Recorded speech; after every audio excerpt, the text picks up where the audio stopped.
은혜와 사랑이 풍성하신 주 여호와 하나님, 지난밤도 주의 은혜 가운데 우리에게 귀한 잠을 주시고 오늘도 우리를 일깨우셔서 이처럼 하루 첫 시간 주님 앞에 나와 겸손히 머리 숙이게 해주셔서 감사합니다.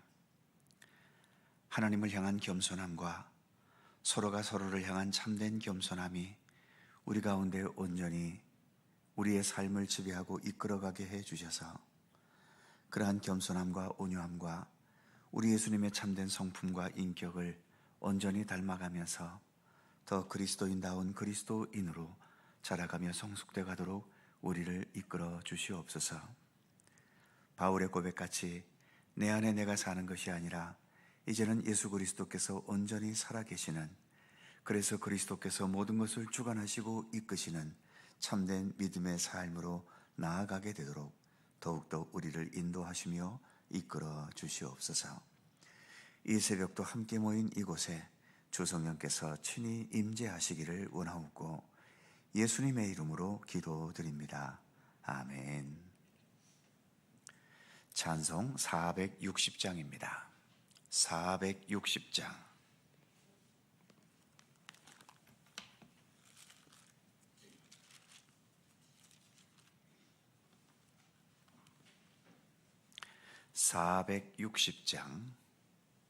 함께 찬송합니다. 뜻없이 무릎 꿇는 그 복종 아니요, 운명에 맡겨 사는 그 생활 아니라. 우리의 믿음 치솟아 독수리 날듯이 주 뜻이 이루어지다 외치며 사나니. 약한 자 힘 주시고 강한 자 바르게 추한 자 정케함이 주님의 뜻이라.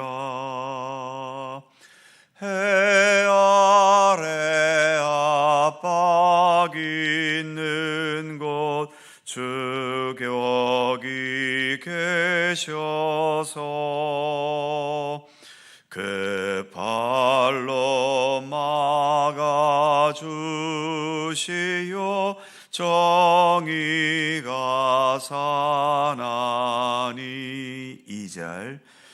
약한 자 힘 주시고 강한 자 바르게 추한 자 정케함이 주님의 뜻이라. 해 아래 압박 있는 곳 주 거기 계셔서 그 팔로 막아주시오 정의가 사나니. 아멘.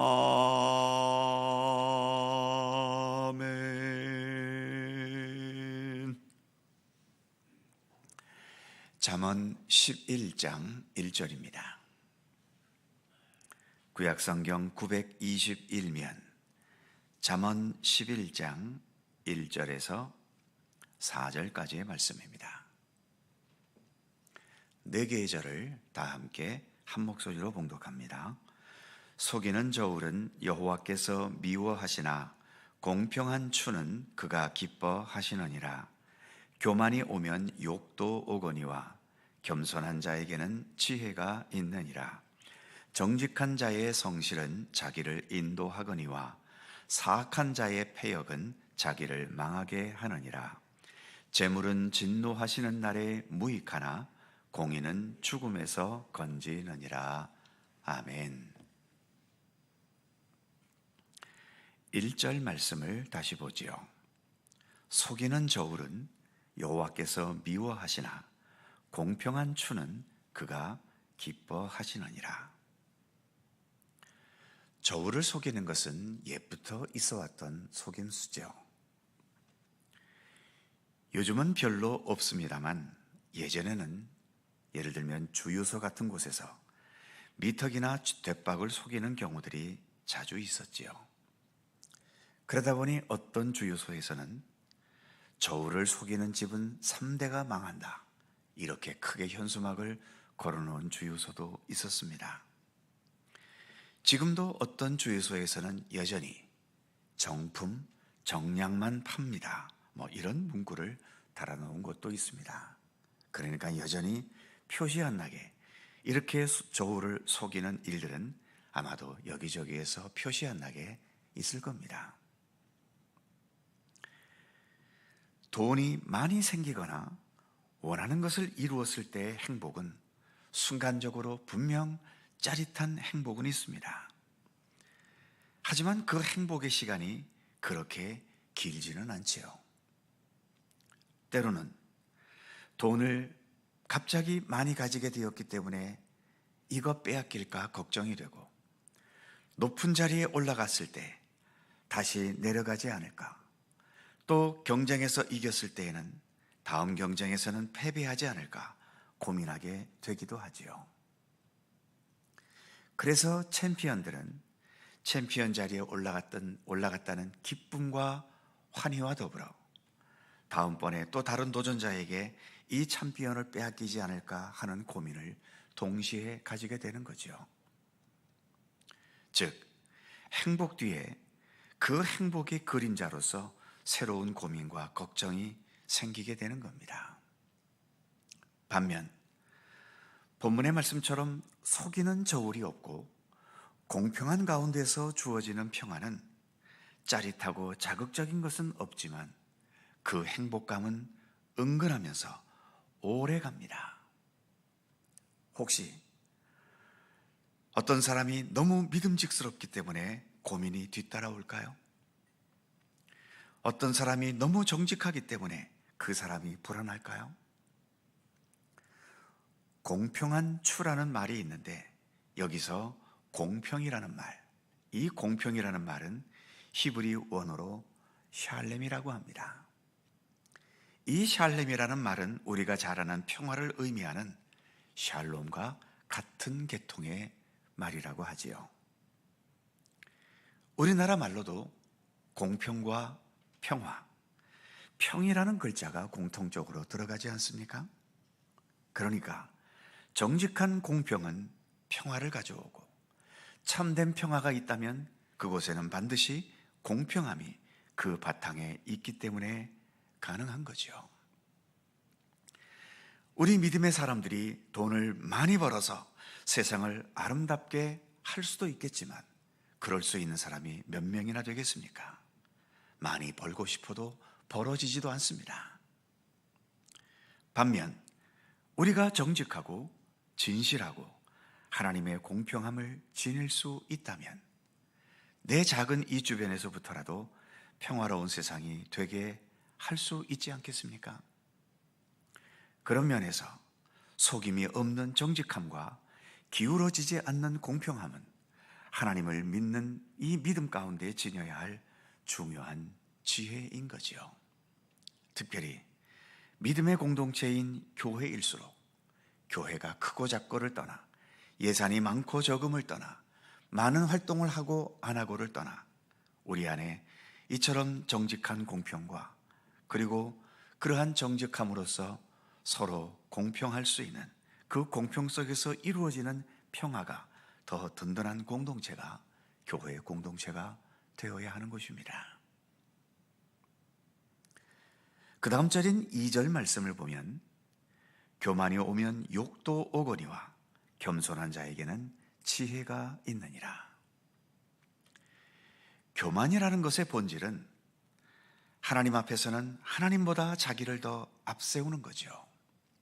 사람과 사람 사이에서도 이 교만은 상대방보다 나를 더 앞세우니까 당연히 상대를 기분 나쁘게 합니다. 나를 무시하고 자기를 앞세우는데 그게 어떻게 기분이 나쁘지 않겠습니까? 하지만 그 사람이 누가 봐도 잘났고 가진 것도 많고 힘도 나보다 세고 그래서 자기를 앞세우는 것에 대해 뭐라고 말은 못하지만 속으로는 어쩔 수 없이 기분이 나쁩니다. 기분이 나쁘면 당연히 속에서는 욕이 나오지 않겠습니까? 입으로 표현하진 않아도 그 마음에는 욕이 담기게 되어 있습니다. 그러니까 2절 말씀에 교만이 오면 욕도 온다는 이 말씀은 맞는 말씀이지요. 그런데 사람이 하는 욕이야 그냥 무시하고 지나갈 수 있지만 하나님께서 우리의 교만 때문에 하나님께서 우리에게 욕을 하신다면 그것은 돌이킬 수 없는 심판입니다. 그래서 2절 후반부는 뭐라고 말씀합니까? 겸손한 자에게는 지혜가 있느니라. 겸손이 지혜라는 거죠. 하나님 앞에서의 겸손이야말로 필수적인 마땅히 그래야 할 지혜이지만 사람과 사람 사이에서도 겸손은 그게 지혜로운 것이라고 잠언의 말씀은 우리에게 교훈하고 있지요. 아무리 내가 많은 것을 가졌고 남보다 많은 것을 알고 남들보다 더 많은 경험들을 했고 그래서 상대보다 모든 게 객관적으로 잘났다 하더라도 지혜로운 사람은 일단 겸손함에서 시작하게 되는 겁니다. 우리 예수님을 보십시오. 하나님의 본질을 지니신 우리의 하나님 그 자체 아니십니까? 그러나 예수님은 하나님의 모든 지혜를 다 가지셨으면서도 출생하실 때부터 마구간에서 겸손히 출생하셨고 돌아가실 때에도 아버지 하나님의 뜻에 온전히 복종하는 겸손함으로 십자가에 죽으셨지요. 그러나 그 예수님은 지금 이 땅의 모든 이름보다 뛰어난 분이 되어 계시지 않습니까? 예수님은 그 겸손함으로 우리의 구세주가 되셨고 우리의 하나님이 되셨습니다. 순간적인 승부는 교만이 앞설지 모르지만 영원한 승부는 겸손한 자에게 승리의 깃발이 주어집니다. 그 다음 절인 3절을 보면 정직한 자의 성실은 자기를 인도하거니와 사악한 자의 패역은 자기를 망하게 하느니라. 여기에서 정직과 사악 그리고 성실과 패역을 서로 대조시키고 있죠. 세상은 자기 이익을 위해서는 거짓말을 하는 것 그리고 사악을 행하는 게 필수적이라고 가르칩니다. 정직해서는 아무것도 할 수 없다고 말하기도 하지요. 그래서 정직함과 성실함보다는 요령을 더 앞세웁니다. 적당한 거짓이 섞인 요령을 앞세우기도 하고 아예 대놓고 거짓을 앞세울 때도 얼마나 많습니까? 그런데 옛말에도 콩 심는데 콩 나고 팥 심는데 팥 난다는 말이 있지 않습니까? 사악함과 패역함을 심는데 거기에서 어찌 아름다움과 진실함의 열매를 맺을 수 있겠습니까? 본문의 표현처럼 망하는 열매를 맺을 뿐이지요. 하지만 정직함과 성실함을 심으면 자기를 인도한다고 말씀합니다. 자기를 인도한다는 것은 스스로 참된 생명의 길, 진리의 길을 가게 된다는 의미이지요. 이런 지혜의 말씀을 가볍게 여기지 말아야 합니다. 눈앞의 이익을 위해 사악과 패역을 동원하는 것은 결국 자기 스스로를 망하는 길로 이끌어가는 것이라고 본문은 우리에게 강조하고 있는 거죠. 이제 4절 말씀을 보지요. 재물은 진노하시는 날에 무익하나 공의는 죽음에서 건지느니라. 많은 사람들이 재물을 위해 그토록 온갖 수단을 써가며 많이 벌어놨는지 모르지만 재물 자체는 이 세상에서는 몰라도 우리에게 언젠가 다가오게 될 죽음의 날, 본문의 표현처럼 진노하시는 날이 오게 되는데 그날에는 재물들이 아무 이익이 없다고 말씀합니다. 아무것도 해줄 수 있는 게 없다는 거죠. 이 세상을 사는 데에는 재물이 가장 유익한 것이라는 사실은 분명하지만, 그러나 우리가 영원토록 이 세상에 산다면 모를까, 얼마 되지 않아 결국 하나님의 영원한 심판대 앞에 서게 되는데 그날의 모든 재물은 아무런 도움이 되지 않는 전혀 무익하다고 본문은 말씀합니다. 그렇다면 그런 마지막 상황에서 무엇이 나를 구원받도록 이끌어줄까요? 4절 마지막에서처럼 공의는 죽음에서 건지느니라. 여기에서의 공의는 하나님의 의를 말하는 거지요. 세상 마지막 날 우리를 영원히 죄와 사망에서 우리를 구원하는 것은 재물의 권세도 아니고 명예의 권세도 아니며 오직 하나님의 의를 의지한 것, 하나님의 의를 따라 살아간 것, 그것만이 나를 구원하는 구원의 길이라고 말씀합니다. 그리고 그렇게 우리를 구원에 이르게 하는 하나님의 의는 예수 그리스도를 통해 우리에게 분명히 나타내 보여주셨지요. 그래서 우리를 죄와 사망에서 건지시고 구원하실 분은 오직 예수 그리스도 한 분뿐입니다. 그래서 오늘도 우리는 예수님을 의지하고 따르는 것 아니겠습니까? 그 예수님의 지혜와 명철을 날마다 더 깊이 잘 배워가는 모든 성도들이 되시기를 주님의 이름으로 축원합니다. 기도하겠습니다. 거룩하신 하나님 앞에 겸손하고 또 정직하고 공평할 수 있으며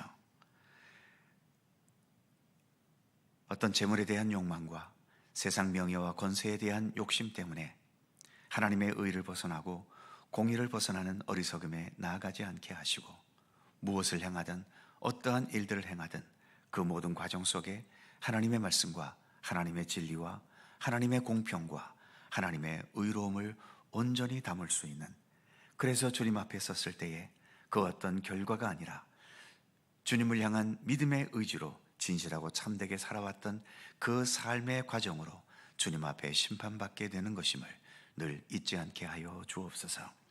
더 참된 믿음의 길을 걷게 하시고 우리의 모든 일상 속에서도 주님의 선하신 뜻과 하나님의 아름다움과 선하심을 더 겸손히 따르는 믿음의 자세로 살아가도록 오늘도 우리 가운데 함께 하시기를 원하옵고 기도합니다. 오늘도 새날을 주셔서 감사합니다. 주님 안에서 말씀과 기도와 더불어 오늘도 하루를 시작하오니 우리가 오늘 하루도 어떠한 일을 행하며 살아가든 주님의 뜻 안에 하나님의 의로움 속에 거하며 살아가는 복된 삶이 되도록 하나님 함께해 주시옵소서. 간절히 간구하는 우리 모두의 기도의 제목들 오늘도 기억하여 주시고 오직 주님의 권능과 은혜의 손길 속에서 응답되고 이루어지게 하시며 결코 그 어떤 기도이든 주님 아래서는 쓸모없고 헛된 기도가 없으며 하나님의 나라와 의를 중심으로 구한 기도일 때에 반드시 하나님께서 우리에게 응답해 주실 것을 약속해 주셨사오니 소망을 가지고 믿음 안에서 오늘도 아름다운 기도를 통하여 주께 영광 돌리며 기도를 통하여 우리도 힘을 얻으며 기도를 통하여 오늘 하루도 더 참된 믿음의 삶으로 살아갈 수 있는 힘과 용기와 의지를 얻게 하여 주시옵소서. 오늘도 우리와 함께 하시는 주님께 감사와 찬양과 영광을 돌려오며 우리 구주 예수 그리스도의 거룩하신 이름으로 기도하옵나이다. 아멘. 하늘에 계신 우리 아버지, 아버지의 이름을 거룩하게 하시며 아버지의 나라가 오게 하시며 아버지의 뜻이 하늘에서와 같이 땅에서도 이루어지게 하소서. 오늘 우리에게 일용할 양식을 주시고 우리가 우리에게 잘못한 사람을 용서하여 준 것 같이 우리 죄를 용서하여 주시고 우리를 시험에 빠지지 않게 하시고 악에서 구하소서. 나라와 권능과 영광이 영원히 아버지의 것입니다. 아멘. 함께 기도하시고 자유롭게 돌아가시겠습니다.